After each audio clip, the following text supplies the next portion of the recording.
Welcome back to Inclusive and Online with Kate and Dan.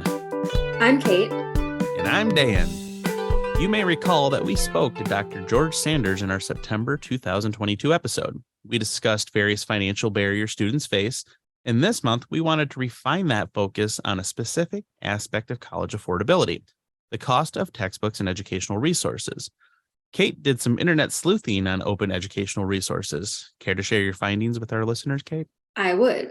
The United Nations Educational, Scientific, and Cultural Organization defines open educational resources as learning, teaching, and research materials in any format and medium that reside in the public domain or are under copyright that have been released under an open license, which permits no cost access, reuse, repurpose, adaptation, and redistribution by others.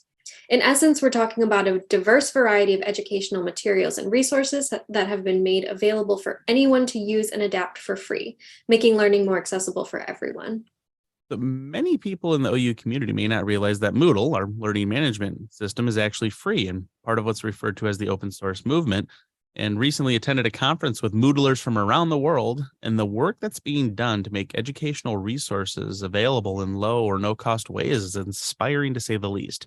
And one particularly inspiring story was how a US-based Moodle developer found a way to make Moodle available in rural African villages at no cost to the people. And it made me wonder if it's possible to bring such innovative resources to rural villages. What else is possible here at OU? We wanted to learn more about how OER can be and is being used right here at Oakland, so we decided to talk to Julia Rodriguez, one of the librarians here at OU who has been heavily involved with implementing the OER initiative at Oakland.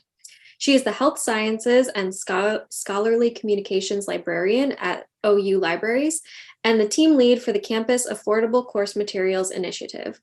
She was a 2018-19 SPARC Open Educational Leadership Fellow and serves as a member of the Michigan OER Network Steering Committee and a representative on the Michigan OER Action Team for the Midwestern Higher Education Compact. Hi, Julia. Welcome to the show. We're here today to talk about open educational resources. Often when we think of OER, the first thing we think of is e-textbooks and digital resources, but perhaps that's not all there is to it.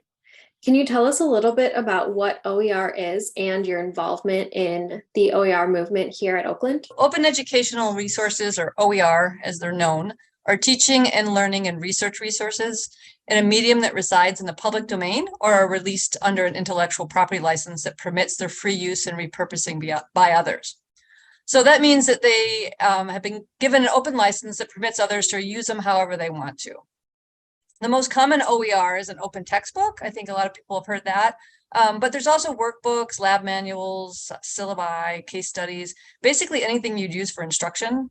And OER, can come with slide decks and homework and even ancillary materials. I think I first heard about OER and open textbooks at a SPARC conference. SPARC's a professional organization for libraries that promotes open access. And I believe it was after that conference, I did my first ELIS Tech Talk lunch, and that was in 2008 about open textbooks. But things didn't really get moving at OU until about 2017, when there was two faculty members from the modern languages, Dicka Burvin and Katerina Piri, who had an OER task force that they asked me to join because they were concerned about the price of textbooks and wanted more faculty to know about OER. So from there, it's kind of grown. We had the college passed a resolution in support of OER, and the faculty senate passed a motion in support of Affordable Initiative in 2018. And then the board of trustees were presented with a resolution by the students also in that same year. And so since then, we created a Affordable Course Materials Initiative on campus sponsored by the library.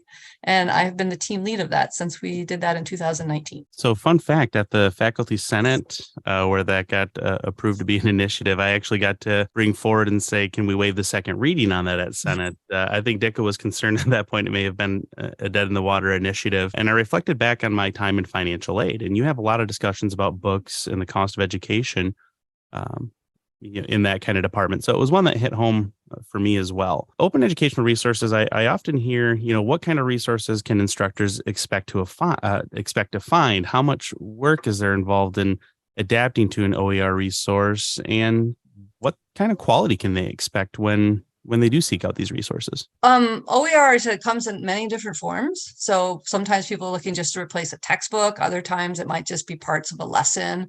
And so depending on the subject they're looking for, there's all different types of resources. It's really grown in the last 10 years, but particularly in the last 5 years, the amount of OER that's available has just exploded. And part of that is because there is legislation in some states that actually require that faculty look at OER materials. And so in those states, there's a lot of OER being developed and built. So New York, California, Virginia, Texas. And so when someone comes to me asking, hey, I'm looking to replace a textbook or try to make things more affordable, there's a lot of places we can turn to and look at. There's databases that are specifically OER databases, and there's specifically OER publishers. So everything down to like finding images, we can find different things that are openly licensed. They may not be what we would say OER, but they might be open. And so there's a lot of different levels of open that we could have a whole podcast about. But yeah, there's a lot of different types of materials that faculty can find. And that's interesting because you're addressing, some of the misconceptions there. What are some of the biggest challenges for instructors who might be looking to get more familiar with using OER in their courses? What are some misconceptions in general and here at OU that you could address? Yeah, I think the hardest thing that faculty have is finding this material. They just don't even know where to start, right? So to me, that's kind of the easiest part. We do have an OER guide that I can point them to with some selected resources and databases to search for. Obviously quality is always a concern for any resource. It doesn't matter if it's OER or publisher's textbook. Quality in all of the studies of faculty is always the top thing that faculty are concerned about when they select. And so sometimes I think in anything that we do, if it's free, people think that free must be cheap, right? Right? There's this association between what you get, what you pay for. Sure. And so over the years, OER has tried to demonstrate how the quality of these materials is just on par with traditional published. And the way they do that is through the same means. They have peer review of the material. So you can see who the authors are and who the peer reviewers are, which you can't actually always see in a published textbook. They also have like the open textbook library actually has reviews and stars. And so you have users of the material actually giving firsthand information about how it's worked for them in their class. And these are faculty users, not students. So there's a lot of ways in which they're trying to communicate the quality of the resources that you can find. I honestly think at OU, our biggest challenge is the ability of faculty to choose the materials for their courses. And so, we don't really have a standard policy at OU. Every department handles their textbook selection process differently. Generally, we say we respect academic freedom of faculty members to choose their materials. But, with those large courses with multi-sections, this is usually done by a committee of small people or a few instructors, and then all the material is used by all the people teaching that course. And that's done for many reasons. We don't really have time to get into that. But what that means is there's a faculty member teaching that course, one of those sections that wants to use OER, they're not really permitted to do so. And so that, can have an impact on their ability to experiment with this and the students' ability to have a section that might be a no-cost course. What are some benefits for instructors in using OER? Benefits for instructors, benefits for students, and how those contribute to student success and engagement in class? So obviously, the first benefit that everybody thinks of is that OER are free, right? So we're saving students money. I mean, we have some large gen ed courses that the students are cumulatively paying $40,000 to $70,000 a semester for the textbook, right? So that's huge savings if we're converting just one large course. But beyond free, and possibly even more important than free, is that students have access to the material on the first day of class. They have access to it forever. That right now most students rent their textbooks or their materials, and so if they drop the course, they have to rent them again. But OER is something that they will have going forward in their, if it's their major, they may want to refer to it at another semester, and so they'll get to keep that material. And it's also that OER is increasingly becoming a tool for diversity, equity, and inclusion because the content is able to be edited. And so instructors are free to alter and add content that best represents the students at their school, in their community. They can bring in local content to represent, what's going on here in Michigan or the culture of the students in their classes. So there's a lot of benefits beyond just the cost. Yeah, I love that you mentioned, how adaptable it is and how it is a DEI issue. You're right. When I was done with the book in college, I sold that thing back as quickly as I could. I wanted some extra money for the weekend or whatever it may be. You don't have to invest that money up front, and you get access to that content, for as long as you need it or as long as you want to keep it around. So I think that's an important point to include in there. And I'm glad that you pulled that out. So if an instructor has a textbook publisher that they're already familiar with, we know some of the big players in the game. Are there typically any OER options that publishers can provide, or is it challenging to identify comparable resources for faculty to use? So, typically traditional publishers aren't including OER in their packages. There is some what they call open washing going on. So for-profit companies are taking this open free content and repackaging it into their materials and charging money. Obviously, the open community doesn't really appreciate that, but it is allowed by the open license or most open licenses. But, there are specifically open publishers. So OpenStax is now one of the largest textbook publishers, and they are an open textbook publisher.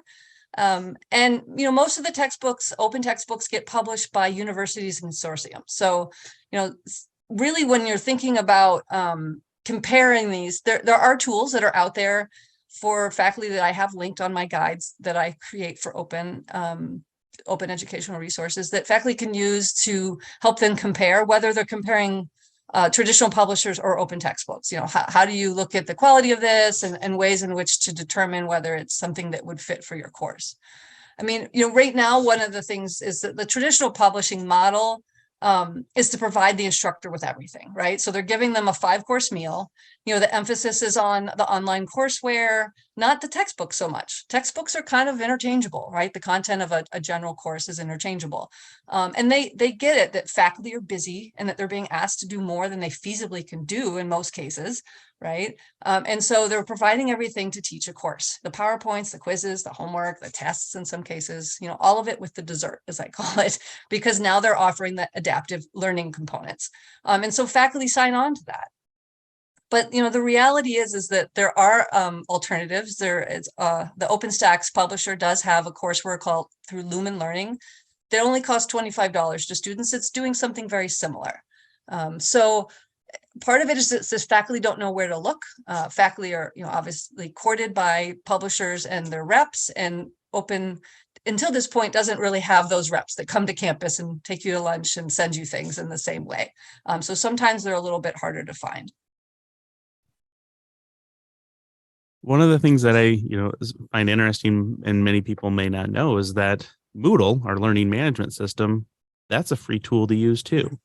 I mean, it costs money to, run servers, and there's a lot of people who outsource that to cloud hosting services. But I mean, a precedent has already been set here at the university in that we do like to use open source software. So the kind of the marriage between open source software and open educational resources, they work hand in hand in the global community. Just having been at a conference recently where both of these things, kind of intermingle, it just seems like, Moodle and open educational resources could work in more harmony than what we already do. And they do work very well together. I actually just tested out a Lumen Learning course shell and imported it into Moodle in a matter of like 5 minutes. So it was the entire course for psychology with all of the PowerPoints that I would need as a faculty member. They gave me, the Lumen Learning gave me the shell, and I, that even included getting my course that I asked through my practice course. So 5 minutes, I sent an email, I had my course, and I put it in there. So they work very well together. And I think if faculty were to give it a look, they would see how nicely it works together. Yeah, I think sometimes it's just that like getting over the initial fear of like trying something new, or even just that initial barrier of not knowing that these low cost options exist for them, where, the publishers are there and it's clear that there are services there for the instructors to use. Shifting a little bit to the student end of things, what ways do you see open educational resources contributing to an inclusive environment for students?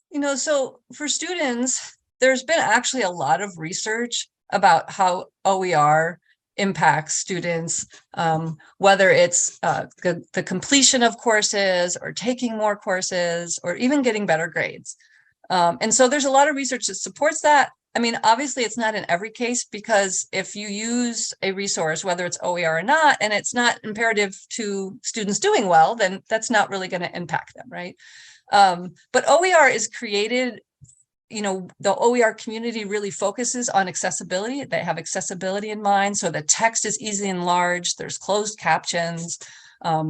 Students with disabilities don't have to request a copy from the publisher. They actually have copies in multiple formats that they can use in, however they need to use it, whether it's with a screen reader of some other format. And as I, mentioned earlier, the OER community is creating content that elevates marginalized voices and those missing voices. They're decolonizing the text. Canada has their own version, the Canadian version of open textbooks, because they wanted it to be more relevant for them. And the new edition of the OpenStack psychology textbook actually was put through a diversity audit by the students and republished with those changes to make it more inclusive. So there's a lot of ways in which students are engaged just through the development of the OER itself. But also, I think I should have mentioned this earlier, but faculty who have used OER have said that when they start using OER, they realize they become more engaged in their content, that they can actually change it and update it and be more spontaneous, often with classes they've taught for a long time. And so they're able to include students in what they call an open pedagogy, which is when the students actually work to create content for the course rather than having what they call disposable assignments. So, students do an assignment, the teacher grades it, and they throw it away. With open pedagogy, the students actually work on something that lives on in the class and benefits the class. So whether they are creating images for a biology class or quiz questions for a physiology class, those things become part of the course going forward.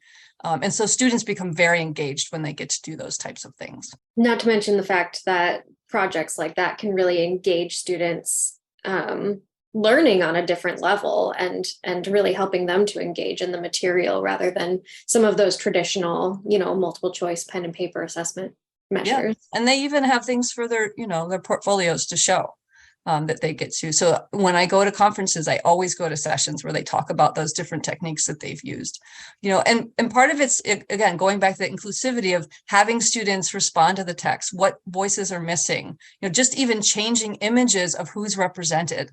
There's a lot of literature out of psychology and education that shows that, just seeing images that look like them impacts the way students, interact with it. There's an entire textbook. It's called, I think I have a note here, The New Politics of the Textbook, Problematizing the Portrayal of Marginalized Groups in Textbooks, right? Looking completely at how, people are represented and how students benefit when they see themselves represented in text. So it's a really great point. And it's interesting to hear this because you made a comment earlier saying we could do a whole nother podcast episode on that. And I'm hearing just more and more things that we've touched on, throughout this year of the show. And that's one of those things that I always walk away from an interview saying, that didn't even occur to me. And I just hope that, the listeners are having many of those types of things too, because right when I think I have a good idea of what OER is and what it can do, and we just talked with you last week about some of this too, as as colleagues, now I'm learning, even more about this. We're going to a deeper level on this. So I just want to take a moment and say, thanks for sharing that. Yeah. And I wanted to add, I've had that experience of being, a queer person, part of a marginalized group, and all of the examples in my classes have been, very much heterosexual in nature in my textbooks, in activities. And this is back many years ago now, but it is when you finally see like, oh, there's actually representation in some of these materials of like my experiences, that really does change the way that the class impacts the student, at least from a personal perspective. Yeah, students feel more connected with the content, right? And that's what they say, that even if it's simple as that, they can feel more connected with what they're learning. So if an instructor is interested in identifying free or low-cost resources for their courses, where should they start? And what would you say to them to get them going on that journey? So the library has an open education guide that I maintain, and there's a lot of resources. There's suggested databases to try. There's also subject lists there, and they're not exclusive. They're mainly because I've had people come to me in those areas, or there's things that I know of. So I build them as we go. And I ask them, you can start by looking, or you can contact your liaison librarian. Every department has one, or you can contact me directly. And find out, are they looking to replace a textbook? Maybe they're just looking to do portions or different assignments right now. It depends what their objectives are. And I also encourage faculty, I know we've been talking about OER, but I encourage them to think about library owned content. So while it's not OER, it's free to students, right? And sometimes they can replace things that they don't have students use fully, right? Something that they assign that's not completely used with library readings, and or even a library video. And those would still be really helpful for students. So there's a lot of different options for faculty.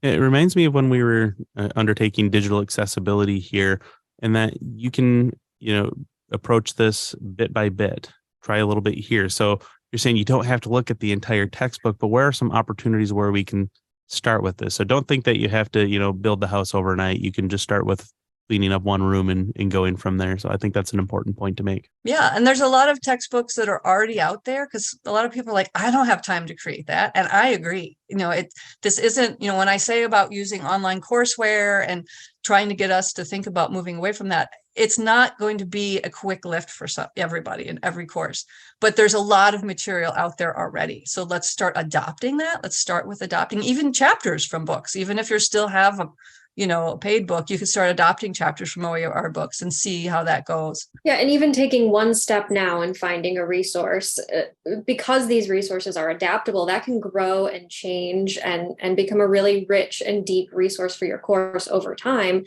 as you continue to use it over the course of the years.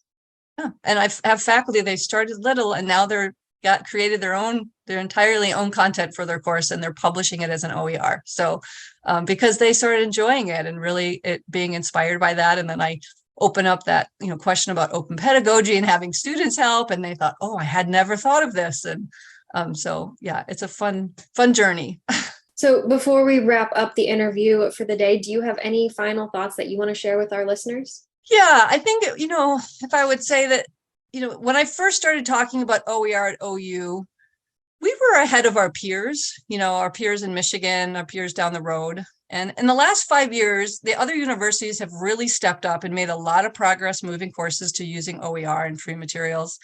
I mean, CMU has even initiated it's a President Provost funded initiative to what they call a Zen Ed project to move all of their gen ed courses. So the students will have a zero cost pathway through their gen ed courses, which is a huge statement to make.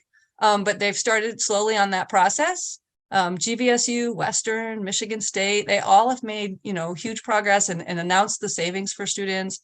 And the Michigan community colleges have been using OER for over a decade. I think this year, at last I checked, for fall 2020, they have over $1 million savings just in this semester in community colleges. Yeah, so the students are savvy, and I predict that this is going to make an impact on their choices as they start looking for those low and no cost courses and where they want to enroll. And so I really think that Oakland, we want to have that Oakland University experience here, and have our content that is from Oakland, which we can do with OER, and it's going to be a way in which to help us retain and recruit students. I completely agree. Those are all fantastic points. Thank you. And thanks for being on the show today. We really appreciate you taking the time. Yeah, thank you. We'd like to thank Julia for joining us today. If you liked this episode, don't forget to subscribe and rate our show on Apple Podcasts, Google Podcasts, Stitcher, or Spotify. We value your feedback, and your ratings and reviews will help others discover our show. You can also follow us on Twitter and Instagram at InclusiveOnlinePod. If you'd like to get in touch with us with your ideas, feedback, or requests to collaborate, you can send us an email at inclusiveonlinepod@gmail.com. And don't forget to take a look at all of our resources for today's episode linked in the show notes. Please note that we are not endorsing or sponsoring any of the products and tools we discussed in our show today. We are simply sharing our experiences with using these tools, and we do not receive any compensation for mentioning these products. Special thanks to our production assistant, Kayla Yuka. We'll be back next month with our next episode. And until then, We hope you feel included.